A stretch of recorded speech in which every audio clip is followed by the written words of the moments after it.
Hi, everybody. Thanks for coming out this afternoon. My apologies for the delay. It's been an eventful afternoon. I'm here with, gathering behind me just now, colleagues from local government, federal government, and provincial government, and Indigenous leadership. All of us really working together to support people in this incredibly traumatic and difficult time. We just landed from a helicopter tour of West Kelowna and Lake Country, and the devastation for families that have clearly lost everything, homes burned to the ground. It will be some time recovering for community members and for so many affected individuals. But what was also evident is, even if we get to a couple hundred homes that are lost and families hurt by this, it was the heroic efforts of our firefighting crews. Municipal fire departments were visible from the air, working on the ground. BC Wildfire Service working in the woods, helicopters dropping water to save homes. You could see the fire lines burning right up to the edge of homes. You could see the fire retardant that had been sprayed to save homes and structures in the area. Just incredible work. And the feedback that I kept getting from the teams on the ground, whether municipal, provincial, federal resources, was how well everybody was working together to save property, to save lives. It's just incredible and remarkable and very moving. Visited an emergency response center, saw people working from Ontario, from British Columbia, and looking forward to visiting the ESS here to hear from people in the community. I think that we're certainly not out of the woods, but I'm really heartened by what I saw in terms of cooperation on the ground. What sort of support will the province be providing to the people of this community, both in the short term and in the longer term, as critical infrastructure needs to be rebuilt and the tourism sector needs to get services? What will the province be doing? Yeah, I know there's a huge amount of stress and frustration for families who have been asked to leave their homes. People who have been asked to give up vacation plans, people who have been directly impacted who know they've lost their home, people who still don't know whether or not their home is standing. This is such an awful time for so many people. I want to reassure people that I find it unacceptable that any person has to wait to get into a hotel to get the support they need. I've directed staff to make sure that we are getting supports to people wherever they are affected by evacuation orders. And that includes, we have brought on additional Service BC staff to call everybody to make sure that we're reaching out to everybody who's registered. They called 900 people yesterday. We have hotel rooms available. We're able to get people into hotel rooms if we're able to connect with them. And we're supporting the local government efforts here, which were overwhelmed by the massive number of people, more than 30,000 affected by evacuation orders in a very short, a remarkably short period of time. So I'm here to hear from people on the front line what they need, how the provincial government can provide better support, what their experience has been, to make sure we're delivering for them. Do you have any timeline and what conversations you've had on the sort of recovery we're looking at here and how quickly people may be able to get into their homes? Yeah, it feels strange to say because we're so obviously still in the middle of the crisis. When we flew over, we saw active fire in West Kelowna still very close to many people's homes. But the work and the discussions and the efforts in partnership with the federal government, with First Nations and others on recovery has started already to make sure that we're going to have the supports in place for people as they return to their homes to be looked after and to start rebuilding, which will be some considerable time, but less than could have been thanks to the efforts of our firefighting crews. One of the structures that was saved was a $75 million water treatment plant that would have been devastating to the community had we lost it in West Kelowna. There's many examples like that of people's homes where the burn line goes right up to the house, and I'm grateful for that, but we know that there are lots of people who've lost everything, and we're going to be there to support them. You heard it when you were there in Hamlet today, that frustration, particularly for people who were evacuated from the swamp. We spoke to a number of people up there saying they just feel like they were forgotten. There's a lot of anger, they refuse to leave, there's confrontations with authorities. What's your message to those folks who just are very upset with how this played out and just feel like their homes were not protected in the way they should have been? Yeah, we've got more than 200 firefighters that are on that scene, municipal and wildfire fighters from the BC Wildfire Service that are working on that fire site. On the structure side, we have municipal teams that are helping save homes. In the bush, we have BC Wildfire Service that are helping to prevent the fire from spreading to more urban areas. I know it's awful. I can't imagine what it must feel like to feel like your home is threatened by fire, or to see homes burning in your community and be asked to leave and not stay behind and protect things that are precious to you and your family. The conflict for these families must be profound. What do you do in that situation? What we're asking is, please, it's not a light request from the fire service when they tell you to leave. It's to save your life, and it's to save the lives of first responders too, so that they don't have to go back in and rescue people from the jaws of the fire. And so we're asking people, please, we understand the difficulty, the challenge, how awful. We try to understand. We'll never understand unless it happens to us, but we try to understand.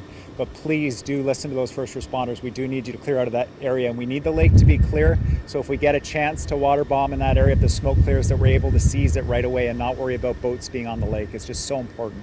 Premier, we're hearing from schools and sectors, specifically about the areas like Oliver, Lives, Penticton, and who are as affected, and they're curious if these come reports after that over the Thanks. Yeah, I'll be turning it over to Minister Ma, the Minister for Emergency Response, to provide an update on the order. Her team has been working on that and with local communities. Regardless of what happens with the orders, it's just critical for people to be very sensitive to the needs of local communities. Some communities, obviously West Kelowna, Lake Country, are saying, please do not travel. We're asking you not to travel, to respect the needs of local communities. I'll turn it over to Minister Ma to give an update on the orders and oh yes, sorry, yep. How much do you put down what is going on there to climate change, man-made impacts on the environment? Oh, I think that without a doubt, the ferocity of the fires, the extent of the burning, the historic nature of the forest fires we're seeing, not just here in British Columbia, but in Greece, in Nova Scotia, in the United States.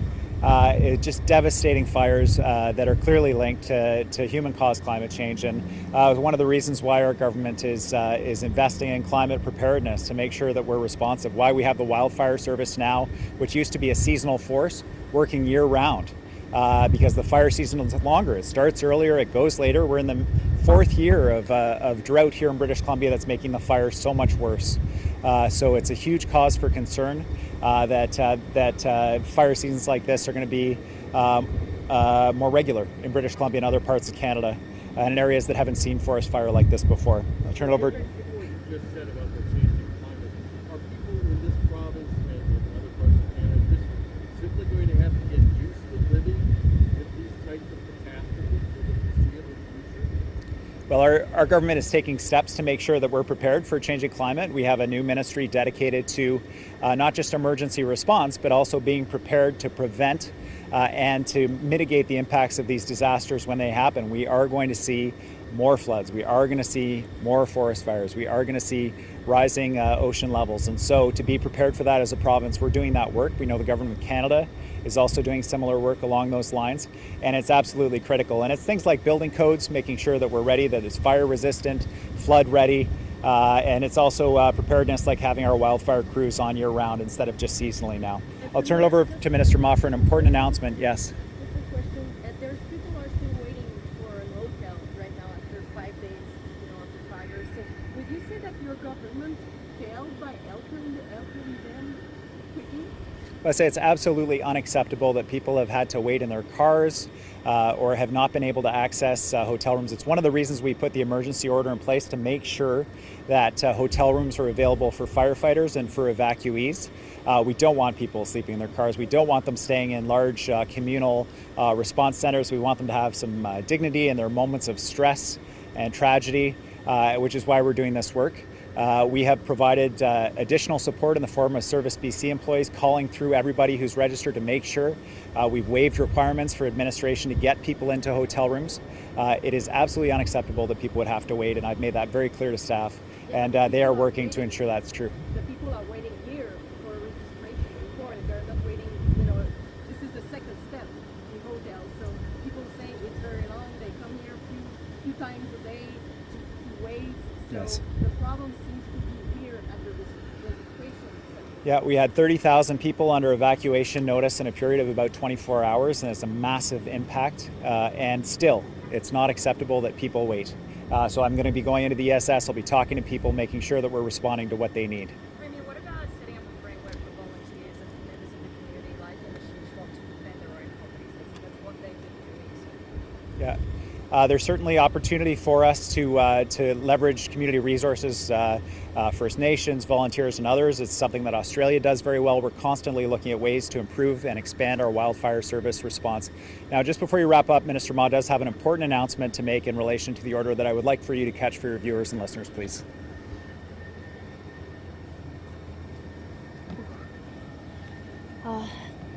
Pardon me, give me a second to stabilize myself here. Thank you so much. I do want to start by thanking everybody who has complied with the travel advice and the orders. Extremely grateful to the support of the tourism sector for their compassion and their understanding. We know that these kinds of travel orders have an effect on their work as well and their livelihoods.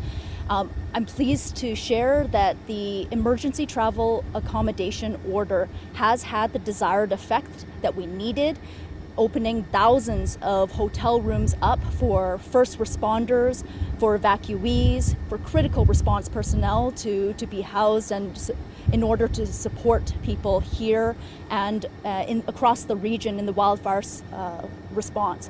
And so because of these changes and because of this improvement in terms of availability of accommodations, we will be lifting the accommodation travel order effective midnight tonight for every community except for West Kelowna.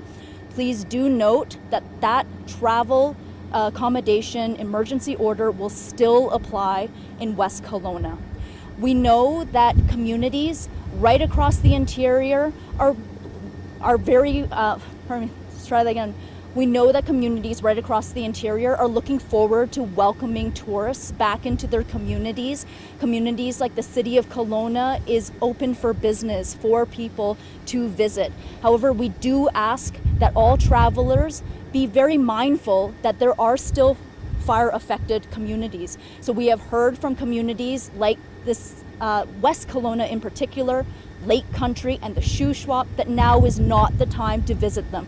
So for tourists and travelers, please still continue to avoid non-essential travel to West Kelowna, to Lake Country, to the Shuswap, and to any other communities that are messaging out to the world that now is not the time to visit. But aside from those, we encourage travelers to recreate responsibly in all of the other communities that are looking to welcome people back into their communities for tourism and non-essential purposes. Just please be aware that the situation is still dynamic. There may still be changes. Pay attention to the BC Wildfire Service map for where the fires are. Check Drive BC before you go. Have an emergency kit, and let compassion and common sense lead you. Thank you. Are we looking at a September 4th date for West Kelowna and Lake Country and the Shuswap still? So the travel accommodation order will apply now to West Kelowna only, with additional strong recommendations to stay out of Lake Country, stay out of the Shuswap.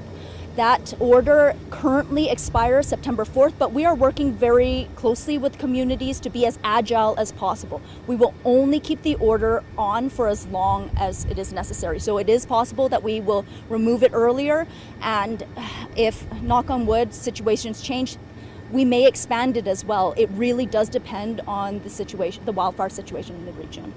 Yeah. Thanks very much, everybody.